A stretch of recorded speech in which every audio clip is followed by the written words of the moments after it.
Hi, this is Shambhavi. Welcome to my weekly podcast about spirituality, love, death, devotion, and waking up while living in a messy world. The Satsang with Shambhavi podcast is recorded live each week with students of our nonprofit community, Jayakula. For more information and to find out about attending a satsang, visit jayakula.org. Thanks for listening. Much love to you, wherever and however you are.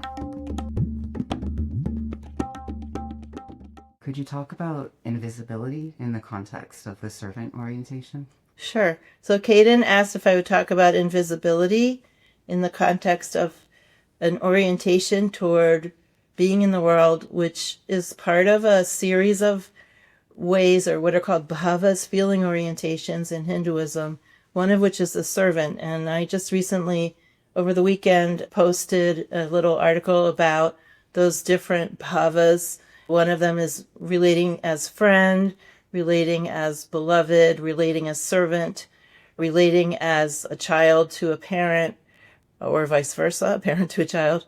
And then what's called a bheda bhava, meaning non-dual bhava, which could be part of any of those. But in the article, I mentioned that I was expressing this dasa bhava, servant bhava, since I was a very, very little girl. I didn't have a name for it, but I just knew that that was part of my way of expressing myself in this life. And later I learned that this was also part of the Hindu tradition. And I also began to learn through teachings, not just through Hinduism, but more through Dzogchen and from a friend of mine who was a Taoist teacher, about this idea of invisibility. One of the ways we can think of invisibility is that when we are much more realized, we are not, for the most part, incurring new karma, and we are not relating to things from a self-referential point of view where we're trying to get something or push something away or fix something, all of these more aggressive or protective relationships that we have toward life. So the way that we walk through the world is more invisible. In other words, we're making fewer waves. We're being less defensive, we're being less aggressive, we're making fewer demands on people and situations. And so that in and of itself is a kind of invisibility. There's many, many ways of talking about invisibility. Like, it's not only one kind of expression, but that's one way. I used to think of it as something that probably makes no sense to anyone who actually has studied physics. But I used to think of it as walking in between the super strings of life. That was a little phrase I had in my mind when I was younger, like as if all this more solid, concrete things that were happening were like these super strings, and you would just kind of walk in the spaces between them. In the tantric traditions from India, this is called walking in the sandhi, or living in the sandhi. The sandhi is a word that means a gap or a juncture. It's where things are more open, where there's more sense of possibility. And so, for instance, we do a lot of practice in the sandhi. We practice with the gaps between the in-breath and the out-breath, or between night and day, and so forth. I won't go into all of that, but there's this built-in series of gateways to what is more open and has more creative potential.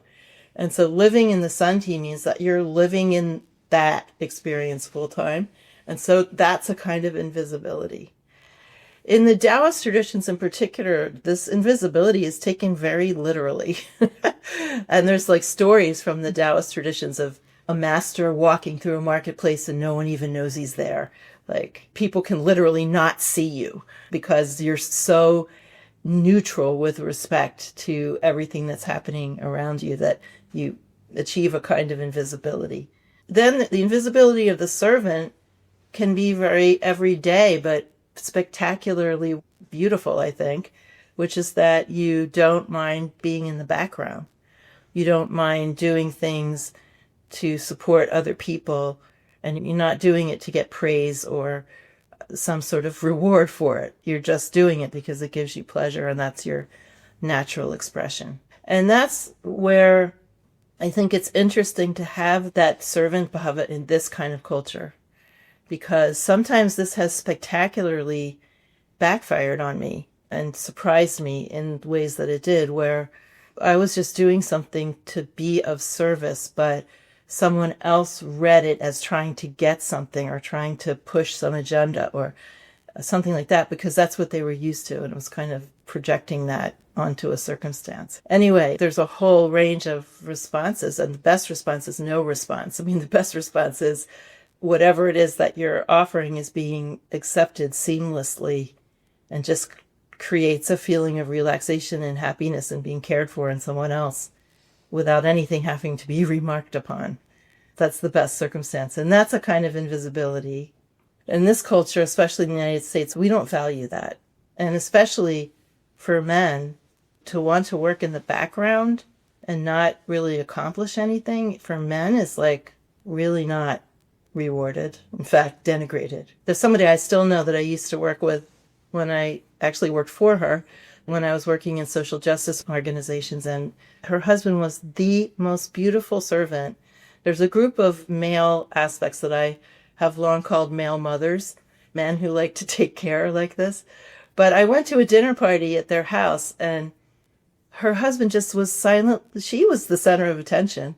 But she has had all these really big positions in big human rights organizations and the UN and whatever. I mean, she has a big international career. And he was the one who took care of the kids and didn't have a big career. But watching him at this dinner party, anticipating people's needs, not even asking, just kind of walking around in the background in this beautiful, graceful, dance-like way, just kind of having this big view of everyone and what everyone needed and trying to just do that for everybody in the background. I was just like, I just love this guy so much. What a wonderful example. I'm thinking about the desire for admiration, but then also the desire for appreciation, and wondering, are those on a spectrum? And being in the servant clause, is it totally devoid of that sort of desire for appreciation? Well, it depends on what you mean by appreciation.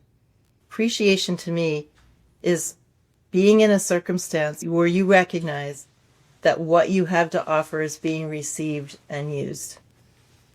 For a servant, being verbally or nod or like given a nod, good job, or something like that, or wow, I really appreciated how you served dinner tonight, or something like that.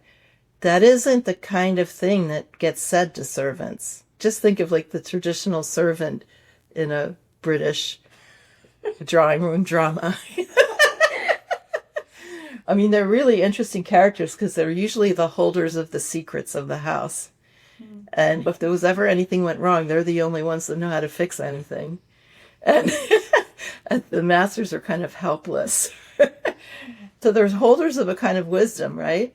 And nobody ever says to them, good job, or I really appreciate this, or whatever. They're just in the background, sort of gliding around doing their thing. And then occasionally they take the reins and steer something in a certain direction, which oftentimes no one realizes that they're in charge. For me, appreciation is I'm in a circumstance where the people that I'm around want what I have to offer and can take it in and use it. That to me is what that means. And no one has to say anything about it. And the people who are receiving whatever it is I'm offering don't even have to know that that's happening. I have to know it's happening. And that's fulfilling. So there's a difference between being verbally appreciated or given the nod, which just has to get repeated over and over again. Otherwise, it goes away, like it evaporates pretty quickly, like a like on Facebook. But when you're in a circumstance where people can receive what you have to offer, whether knowingly or unknowingly or silently or loudly, however they do, that has a lasting or a very long-lasting feeling of fulfillment. But when it comes to the light being shined on me, that part is really uncomfortable. I've heard different perspectives on performance and like being put in front of people, but I wondered if you had any sort of thoughts on that. You know, it's interesting. I was thinking while you're talking that enjoying being in front of people and talking is kind of just the equivalent of being nervous about it, because both of those things are self-referential. And I've often told the story of how when I was a professor and I had already been doing practice for many years, and you know how when you're practicing a lot, some of your normal behaviors, even if they're pleasurable, just start to seem really artificial and contrived. So I was at this point in my practice where my whole shtick that I did when I got up in front of students just seemed really contrived. And I enjoyed being up there prancing around doing my thing and entertaining everybody. But I realized that it was very much just drawing energy in rather than putting energy out. And that's the same with anxiety, performance anxiety. It pulls in rather than gives out. So they're really kind of equivalent situations, although one is less uncomfortable. But I just decided to try to stop doing my performance, and I managed to just stop and not put anything in its place. And I remember the first day that I did this, suddenly my students, it was like in this fairly large class. The school that I was teaching at, the classes weren't generally all that large, but this one was larger. So there was maybe like 80 or 100 people in the room. And I stopped doing my performance, and suddenly everyone's face just came into focus. And I just felt this intimacy. And I was like, wow, this is what our performances and our contrivances are blocking out, is this actual intimacy with others. And it was such a revelation.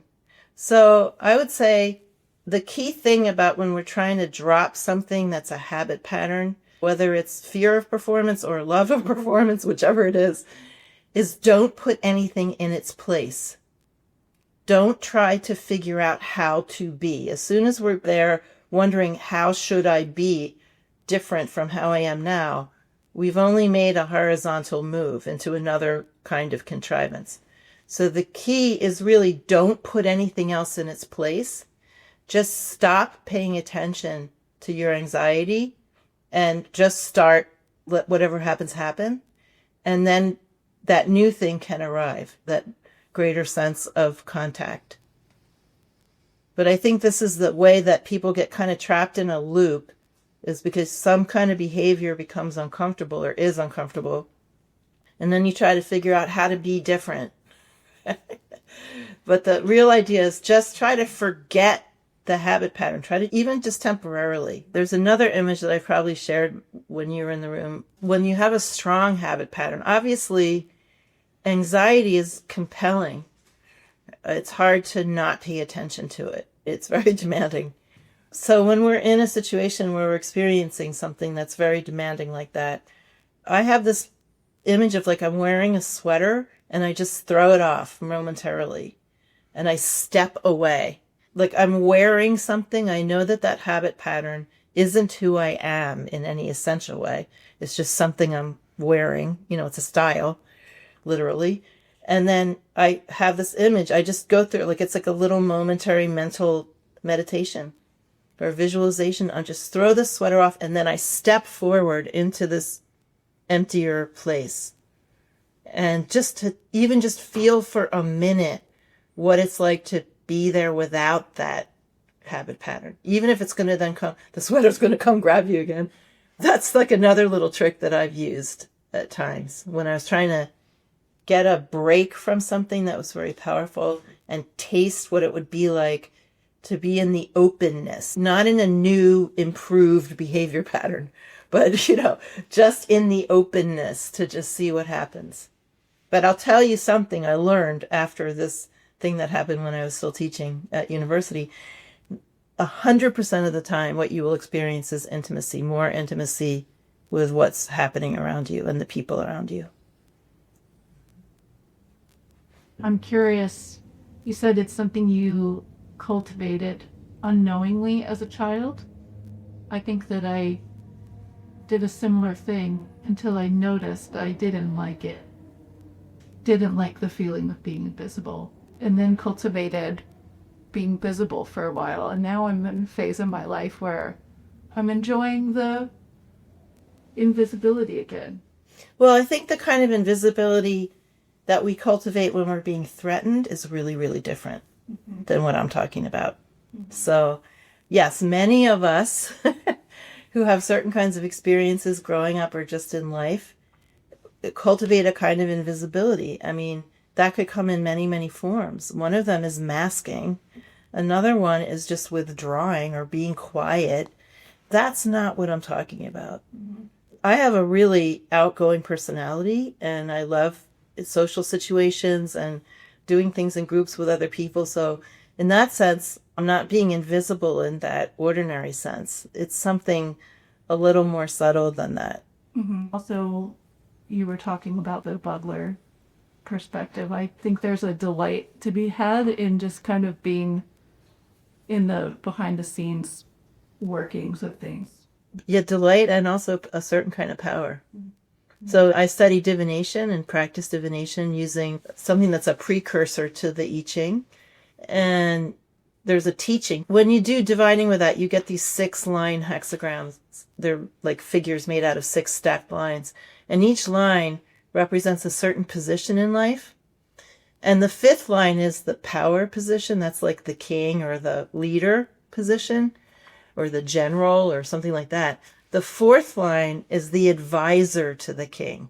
And that line is the line of the invisible. That's what my teacher called it, the Taoist line. That's the one who's like whispering things in the ear of the king. And so if you're in that position, first of all, no one's going to assassinate you.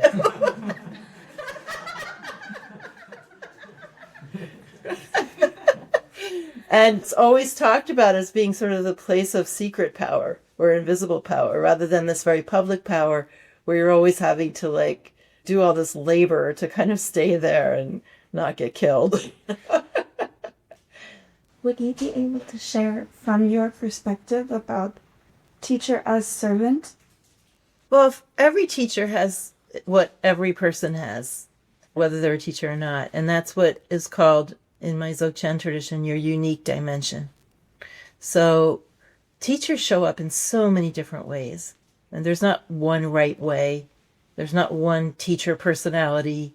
Having the bhav of a servant isn't the only legitimate way that teachership could be expressed. I just want to say that. I've had teachers who were very much in the servant mold, and I've had teachers who very much weren't. And they were good teachers nonetheless. Right? I think that the signal quality of invisibility is being for others. And this is really at the heart of this tradition, Trika, and it's at the heart of the definition of self-realization in Trika, which one of the siddhas of this tradition said, the realized person is all for others. And that doesn't mean in some sort of obsequious or planned or deliberate way. It just means that when you have enough contact with and immersion in what could be called the natural state or that from which everything is arising, when you have enough contact with that and you feel more in touch with that and immersed in that, all of your energy and your thoughts and your actions start to turn around. They start to turn around and be devoted to others, just in a natural way that's not planned. And it's not deliberate, it's not thought out, it's not a way that you decide to be, and it's not cultivated. So this is really the essence of invisibility also. That your energy, your mind, your thoughts, your devotion is going out towards others in a natural way, like a fountain, just pouring out. And the more that happens, the more invisible you become, in the sense that you as an individual become less important. You just become less important. To yourself, primarily. But the sense that people have around you of receiving also increases. So if I want you to think of me a certain way, like I want you to have a certain opinion of me, and I want you to think of me a certain way, and I am going to send energy and put energy into drawing that out of you, organizing you in a certain way so that you think I'm a great teacher and you like me and whatever. This is the opposite. This is me drawing something from you to make you feel a certain thing and think a certain thing about me. And then eventually, if you're a semi-aware person. That's going to be really exhausting, and you're going to leave because it feels yucky. But when that's all been reversed and there's more of this outflow, then you're going to feel nourished. You're going to feel supported in some ways. You're not going to be asked to pay a lot of attention to me in that, or to think certain things about me. So the invisibility is almost like a reverse flow, where there's not so many demands being made on you as you are just receiving something. One of my teachers, who is a beautiful example of this, at a retreat, apparently I didn't know him that well. He wasn't like my central teacher, but he really made a big impression on me. He was my most important meditation instructor. And apparently he didn't really talk about himself very much. And I was at a retreat live with him, and some students were saying, please tell us the story of your escape from Tibet. And he was like, no, no, no, no, no, no. And the students just kept at it, like asking him, because apparently this was a famous story that they knew about. I didn't know about it. But he said, okay. And he just kind of said that very quietly, looking down at the floor. And then he just said, like in a very matter-of-fact way, with no drama, this beautiful story about how in 1959 they were being chased by Chinese soldiers through the snow in the mountains in the winter.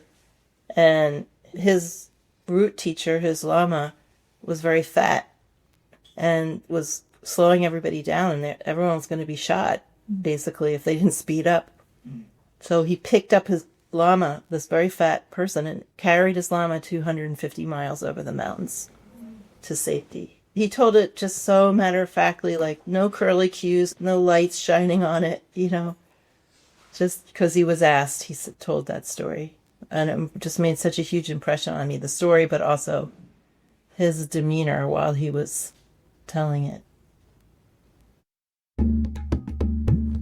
Satsang with Shambhavi is produced by Jayakula, a nonprofit community offering opportunities to learn and practice in the direct realization traditions of Trika Shaivism and Dzogchen. If you enjoyed listening, please help us keep this podcast and many other teachings open to all by making a monthly or one-time donation. Visit jayakula.org to make a donation and explore more of our offerings.